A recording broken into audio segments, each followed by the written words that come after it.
So you asked, and I'm going to tell you, but I'd rather you didn't interrupt me for a bit, because if I stop, I'll lose the order of it. And the order is the only thing that makes it make any sense at all. The order is most of what's wrong with it, actually. Eat. I'll eat after. The broth keeps. Yours won't. Okay. So, I took the marshal job in March. I told you about the interview, the one where the woman barely looked up from the monitor, asked if I could stand for 6 hours, asked if I had a clean shirt, asked if I'd ever worked queue management before, and didn't wait for the answer. That was the whole interview. She printed a lanyard while I was still in the chair. The lanyard said floor steward on it, but the contract said queue marshal, category 3.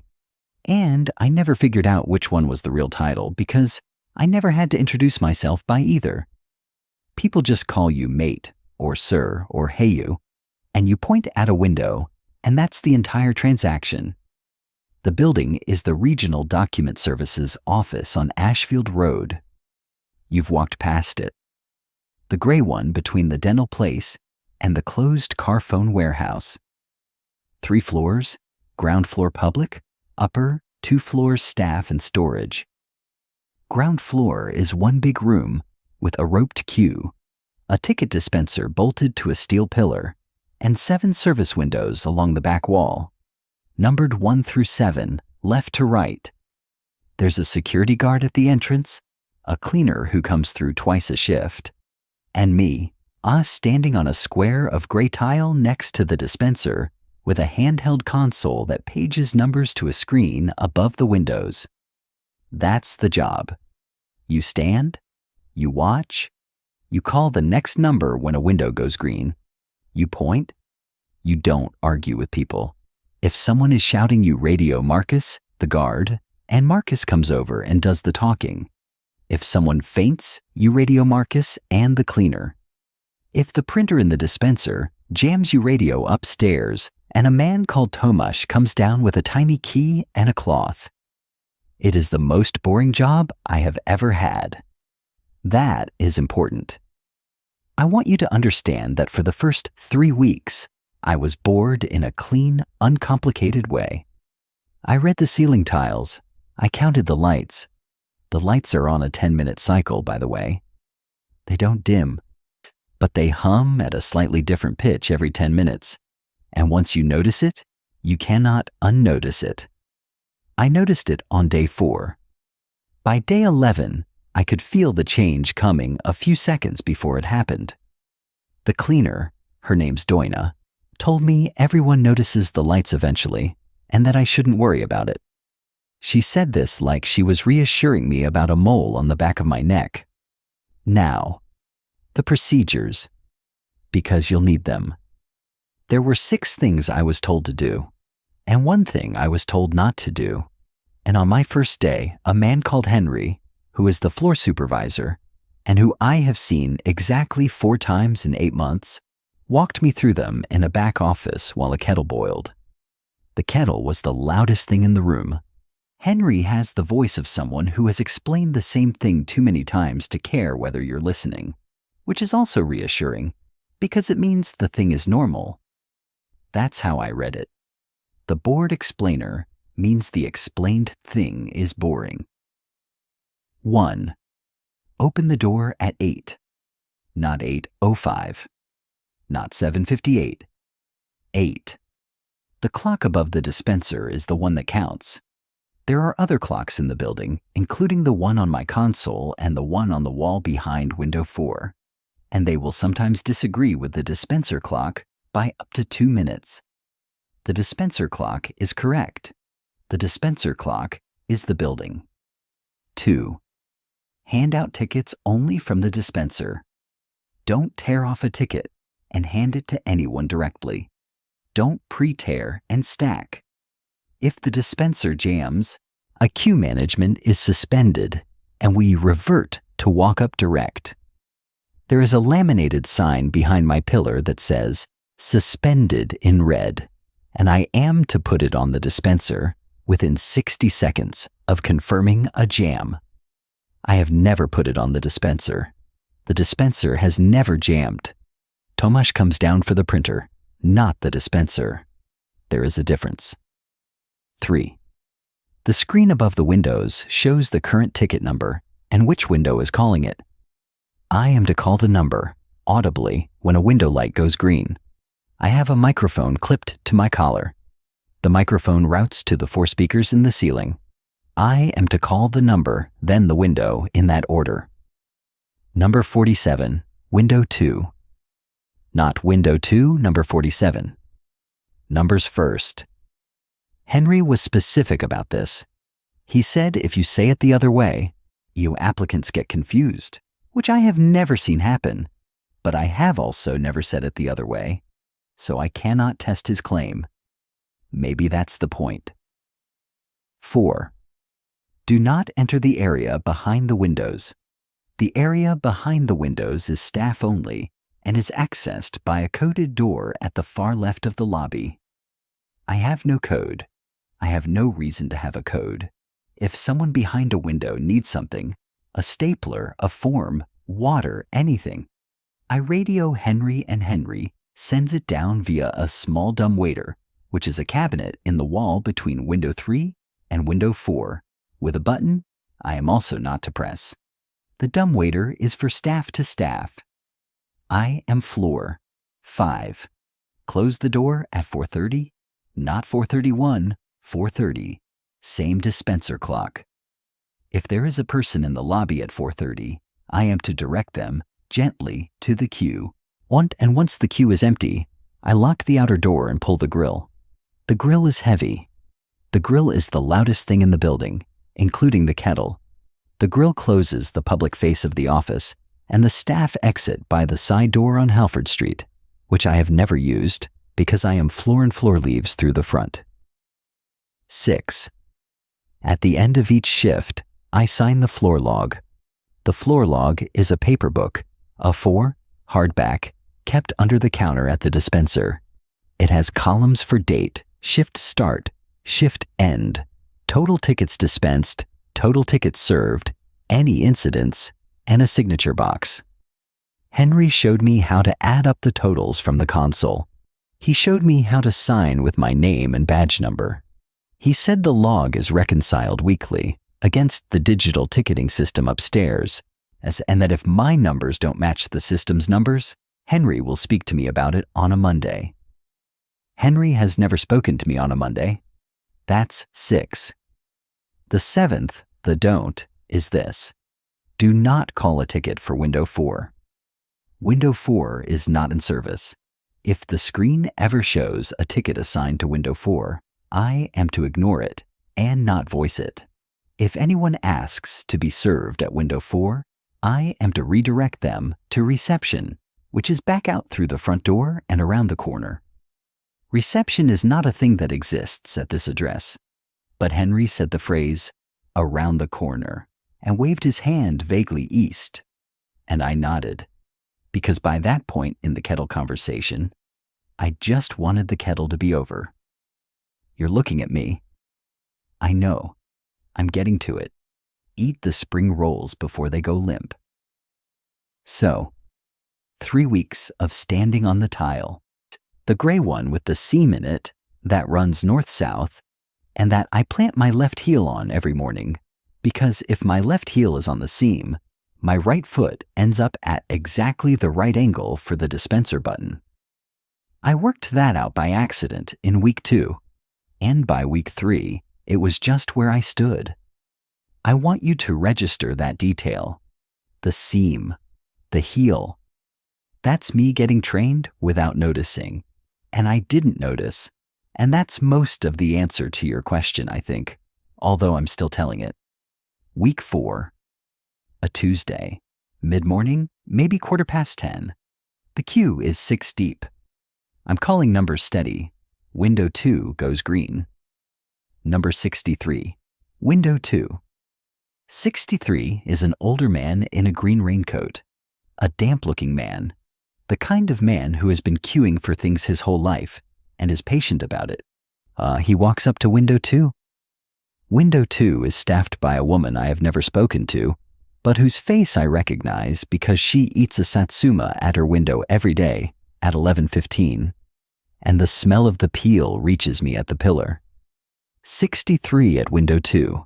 Transaction in progress. Fine. While he is being served, I look at the screen, because I am always looking at the screen, because that is the entire content of my visual life between 8 and 4:30. And the screen, very briefly, for what I would estimate as less than 2 seconds, shows a line under the active calls. Ticket number 211, window 4. There was no ticket 211. The dispenser had reached 87 by then. I know this because I always know what number the dispenser is on, because the dispenser is what I am. On 211 was a number that did not exist yet, and a window that does not exist at all, and the screen showed both of them paired in the call color, and then the line vanished. I didn't say anything. There was no one to say anything to. Marcus was outside having a cigarette. Donna was upstairs. The applicants were looking at the floor and at their phones, because that is what applicants do. I noted it in my head and I went on calling numbers. The little flicker felt like a screen glitch. Screens do that. My phone does it sometimes. The lock screen briefly showing an old notification before clearing. I assumed the ticketing software was caching something old. I assumed many things. At 11:20, I called number 89 to window 6, and as I said it, I heard the speakers in the ceiling say something else. I want to be very clear with you. I heard my own voice, the same voice that had just said 89 and 6. The voice in the ceiling said, in my own cadence, Mr. Adeyemi, window 4. It said this slightly after my 89 and 6 finished, the way an echo would, except it wasn't an echo. It was a different sentence in the same voice. I looked at the queue. A man near the back, who had been holding a slip of paper, looked up and walked forward. He didn't look at me. He didn't look at the screen.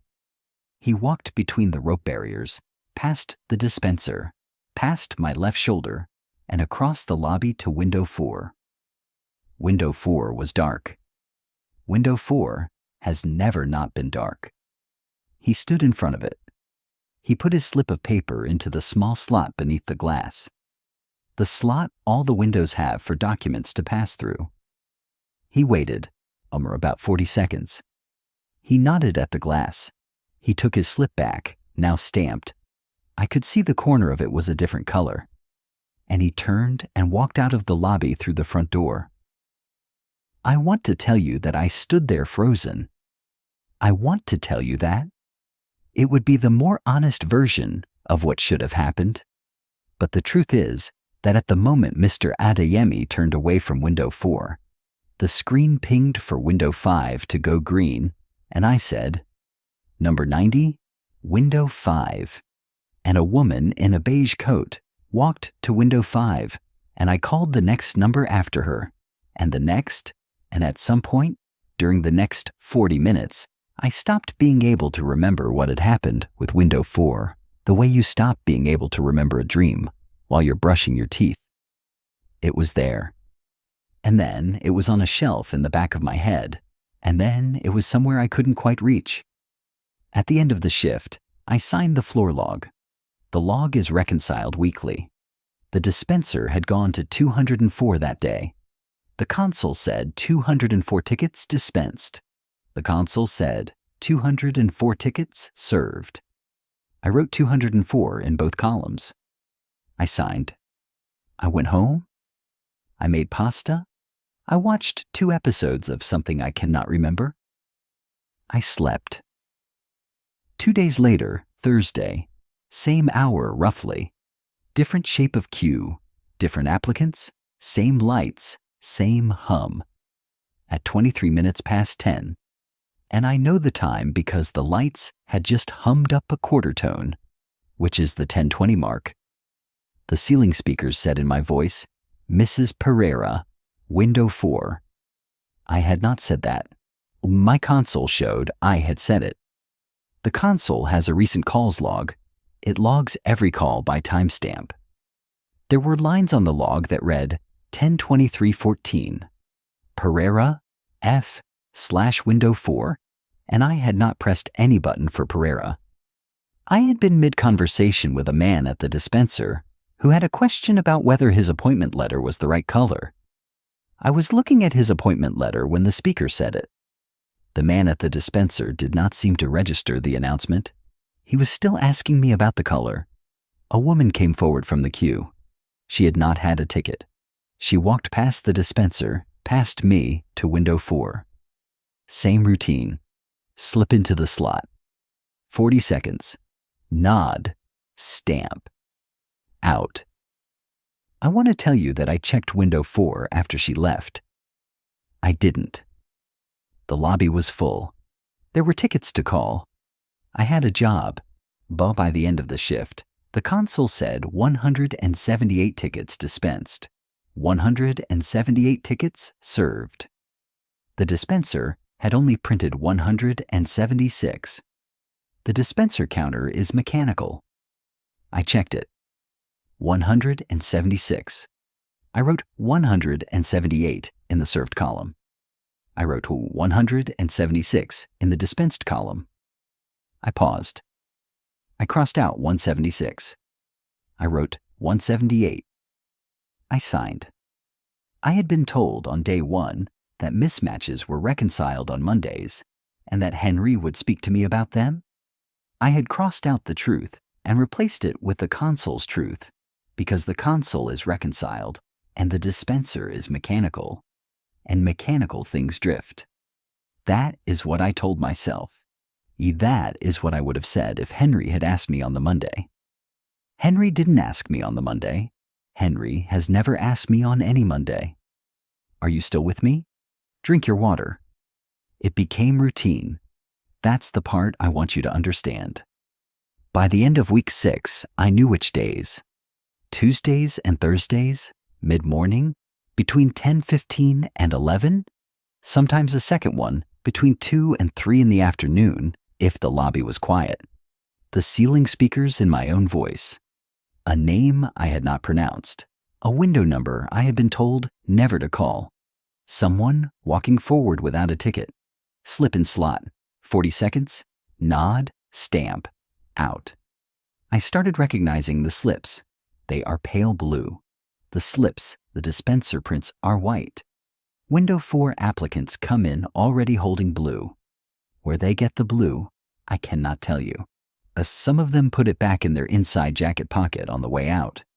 Some of them hold it in their hand like a ticket stub. One of them, a young man in a high-vis vest, kissed it on the corner before he put it away. I don't know why. He looked relieved. I started counting window 4 transactions in my head, off the books. Tuesday week 6, 4 people. Thursday week 6, 2. Tuesday week 7, 5. Thursday week 7, 3. The numbers were not large. The numbers were never large. They were just there. And every time the console logged the call as having been made by me, and every time the served count went up by the number of window 4 transactions, and every time I wrote the served count in the log and signed and went home and made pasta and watched something I would not remember. In week 8, I tried an experiment. You know me, and I have to. I came in on a Tuesday with a small audio recorder in my shirt pocket. The kind I used for that interview project, the dictation thing. I set it to start at 10 and run for 2 hours. I wanted a recording of the ceiling. I wanted to hear my own voice saying a name I had not said on a device that was not the console so that I could play it back to myself that evening and have a piece of evidence I could touch. The recorder ran. I worked. The hour came. At 10:47, the ceiling said in my voice, Mr. O'Brien, window 4. A man with gray hair and a windbreaker stepped forward from the queue. Slot, 40 seconds, nod, stamp, out. I noted everything. At 4:30, I closed the door, pulled the grill, signed the log, went home. I sat at the kitchen table with the recorder. I plugged it into my laptop. The file was 2 hours and 7 seconds. Correct length. I scrubbed to 10:47. I listened. The recording at 10:47 is me on the floor, saying clearly, number 131, window 3. A woman responding from somewhere on the right. The sound of footsteps. The dispenser printing. No mention of Mr. O'Brien. No mention of window 4. I scrubbed forward. I scrubbed back. I went through the whole 2 hours at 1.5 speed, then real speed, then with headphones, then with the EQ shifted toward the high end. There is no window 4 announcement on the recording. But here's the thing, and this is the part I have not told anyone, and I am only telling you now because you asked. There is also no gap. The recording is continuous. The audio at 10:47 sits flush against the audio at 10:46 and at 10:48. There is no edit, no skip, no compression artifact. The ceiling did not announce Mr. O'Brien on the recording. The ceiling also did not announce him in any way the recording can show me. The event simply isn't on the file, and the absence of the event is seamless. And Mr. O'Brien is also not on the file. Not his footsteps, not his nod, not the stamp. I sat with the recorder for a long time that night. I made pasta around 11 and ate it standing up. I considered 3 explanations. 1, the recorder malfunctioned in a way that selectively dropped 1 applicant and 1 announcement and stitched the surrounding audio together so cleanly that no consumer playback could catch it. 2, I imagined Mr. O'Brien. 3, something else. I went with 1. I bought a better recorder the next weekend. I want to tell you the new recorder produced different results. It did not. 3 Tuesdays in a row with a 4-track field recorder I borrowed from Stefan. Yes, that's Stefan, don't tell him. And the field recorder also captured a clean, continuous, window 4 free version of every shift. And the ledger every evening continued to show served counts higher than dispensed counts, and I continued to write the served count and sign. You're frowning. I know what you're going to say.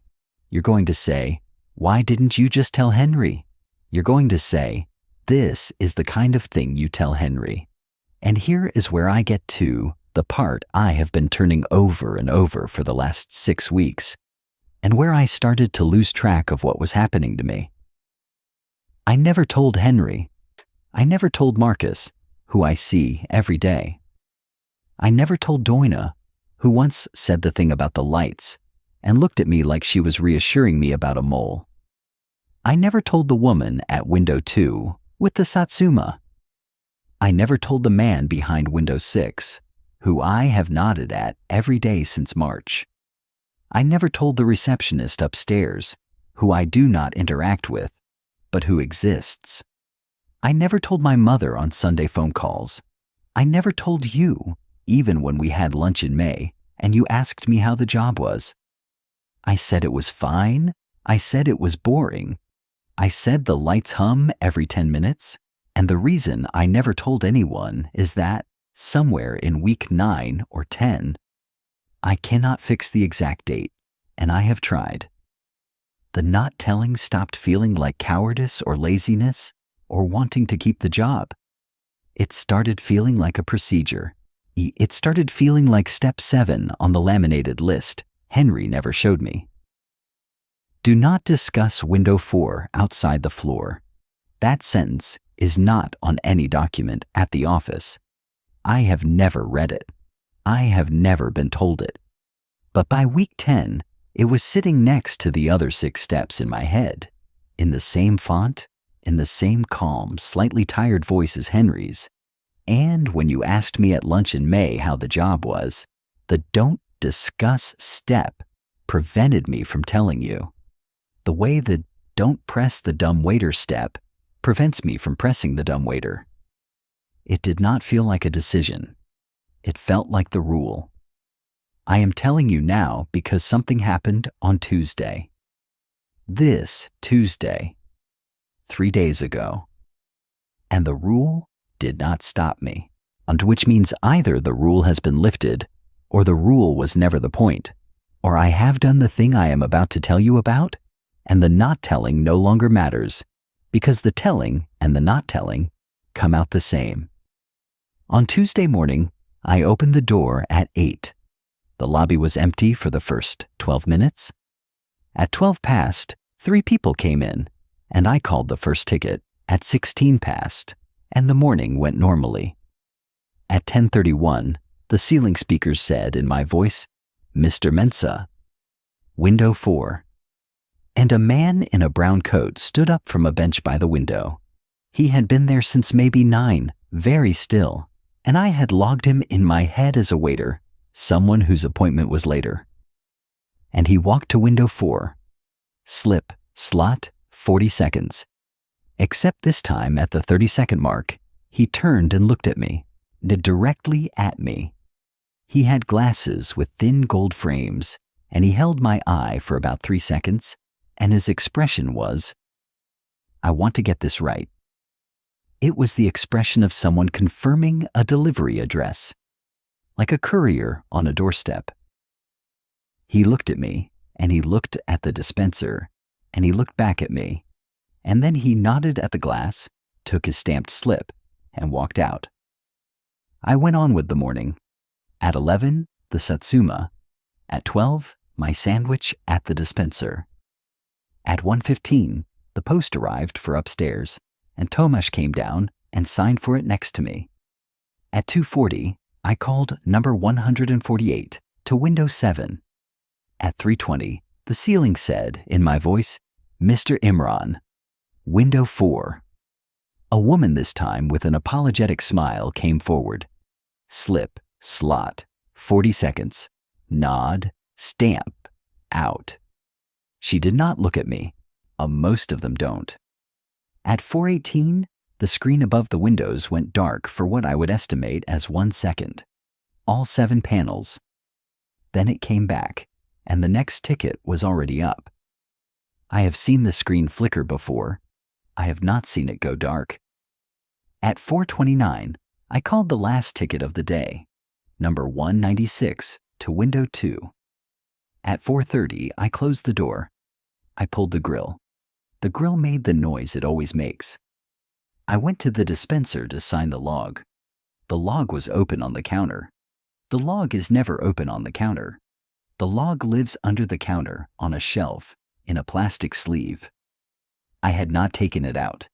I am the only person who handles the log on the floor. I lifted it. It was open to today's page.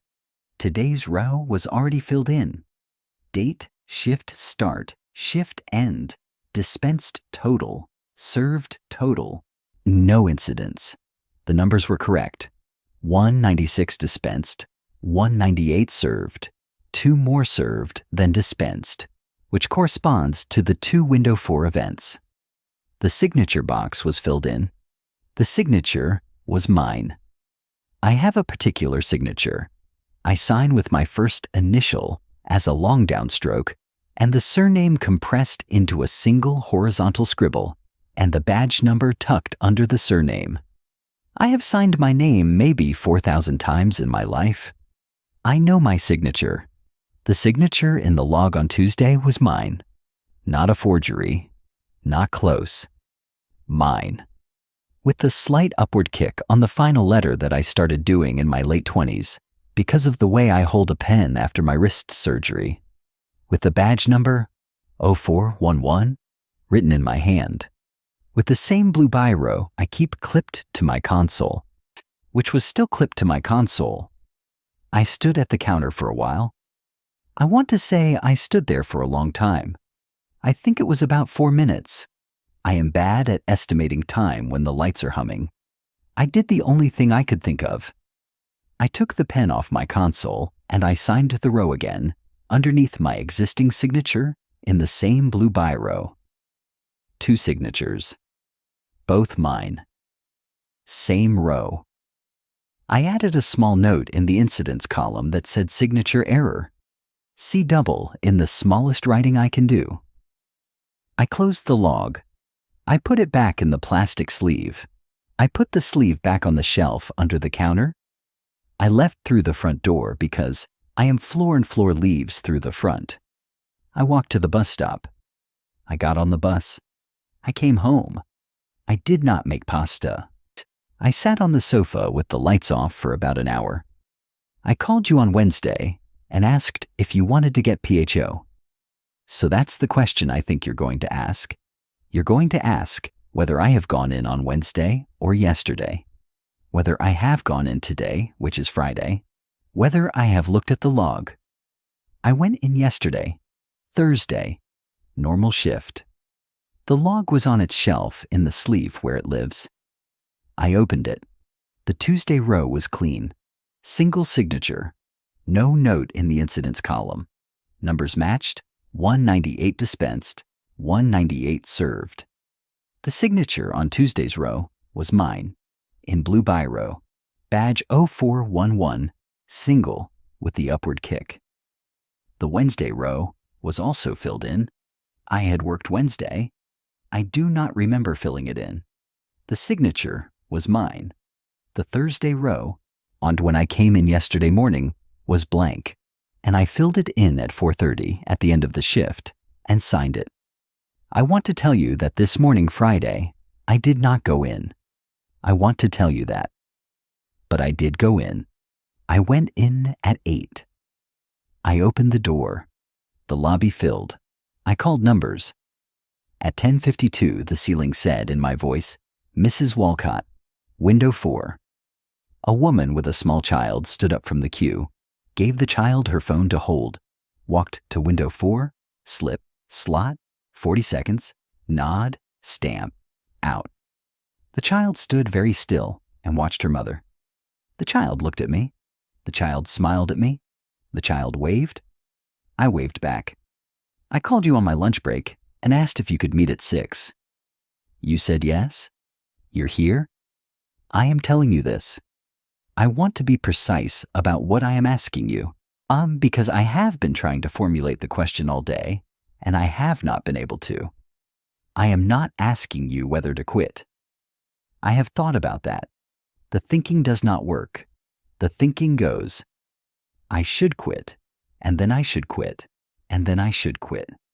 And then I notice I am still standing on the seam with my heel in the right place at 8:03 on a Friday morning, and the dispenser is humming, and the screen is up, and Marcus has nodded at me through the glass on his way to his post, and I am calling number 11 to window 3. The thinking does not interrupt the doing.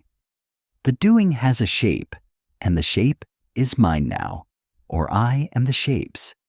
I cannot quite tell which. I am not asking you whether to tell Henry. I have thought about that too. I do not think Henry would understand what I was saying. I do not think Henry is the audience. I think Henry might be a step in the procedure, the same way the kettle was a step in the procedure on day 1, and his job is to be the bored explainer, because the bored explainer makes the thing he is explaining sound normal. I am not sure Henry knows this about himself. I am not sure it matters whether he knows. I am not asking you whether to go to the police, because I cannot tell you what crime has been committed. I am not asking you whether to go to a doctor, because the recordings exist, and the recordings are continuous and clean, and have no window 4 on them, and that is not a thing a doctor can resolve. I checked the recordings again on Wednesday night. I have 9 shifts of audio now. None of them contains a window 4 announcement. All of them contain my voice calling other windows. The voice in the ceiling is mine. The voice on the recordings is also mine. The voice in the ceiling is not on the recordings. Both voices are mine. I keep saying that.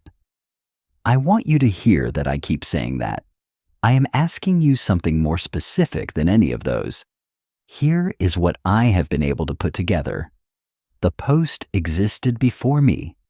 The post will exist after me. The post is a job that pays £1,700 a month before tax, plus a small uniform allowance, and it requires a person to stand on the gray tile and call numbers and sign a log. The post does not require the person to understand Window 4. The post requires the person to not interfere with Window 4. The not interfering is the actual work. The calling numbers is the cover for the not interfering. And the signing of the log is how the not interfering is converted into a record that can be reconciled upstairs by someone who is not me on a Monday I have never been called in on. The voice in the ceiling is mine because it is the only voice the system has that is signed for the work. It is using the only voice it has the right to use. When I started, it did not have that voice. It built it for me over the first 4 weeks by recording every call I made through the collar microphone. By week 5, it could synthesize me well enough to call a name I had not pronounced. By week 8, it could do it cleanly enough that the ceiling and the recording were no longer the same event. By week 10, it could fill in a row of the log in my own handwriting. And by Tuesday this week, it could do so well enough that when I tried to add a second signature in protest, the second signature was reabsorbed into the first by Thursday morning, and the row was clean. That is what I think has been happening. I am not certain. I have nothing to support it except the pattern. But the pattern is what I have. What I have been trying to put into words, and what I want to ask you, and what I have not been able to ask anyone else, is this. The applicants who come to Window 4, they walk in already holding the blue slip. I do not know where they get the blue slip. I have never seen anyone hand out a blue slip in the lobby. I have never seen a blue slip in the dispenser. I have searched the lobby on my hands and knees after hours, with the grill down, and I have found no blue slips, no blue ink, no source for the blue slips. The blue slips come into the building already in the applicants' pockets, and the applicants leave with them stamped. I think the blue slips are issued at the post the applicant has been assigned to. I think there are other posts.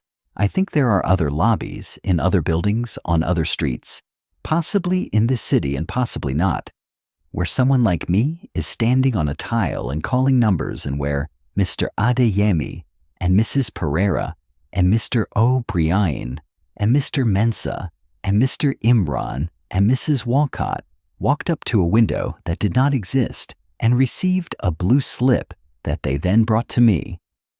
I think the system is a network of posts, and that I am one node, and that my contribution to the network is the conversion of the applicant from one form of paperwork into another, and that the conversion requires a human signature on a log in a particular handwriting by a person who does not understand that they are converting anything.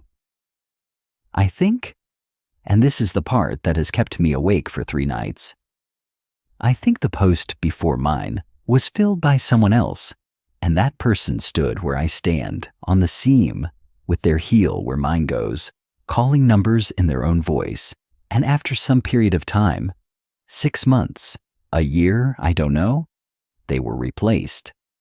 I do not think they were fired. I do not think they quit exactly.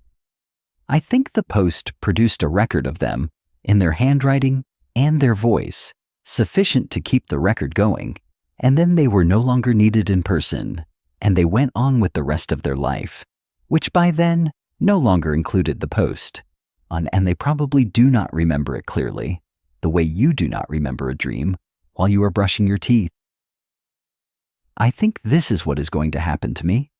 I think it is already happening to me. I think the reason the row on Tuesday was filled in before I signed, it was that the system has now collected enough of me to do the work without me. And the extra signature I added was the system letting me know, gently, that the second copy was unnecessary. That is what I think is happening. Here is what I am asking you. And I want you to listen to the question carefully, because the question is the only thing I have not been able to answer myself. And it is the reason I am sitting in this restaurant with you instead of at home making pasta. When I described the procedures to you 20 minutes ago, the 6 steps and the 1 don't, I'll open the door at 8.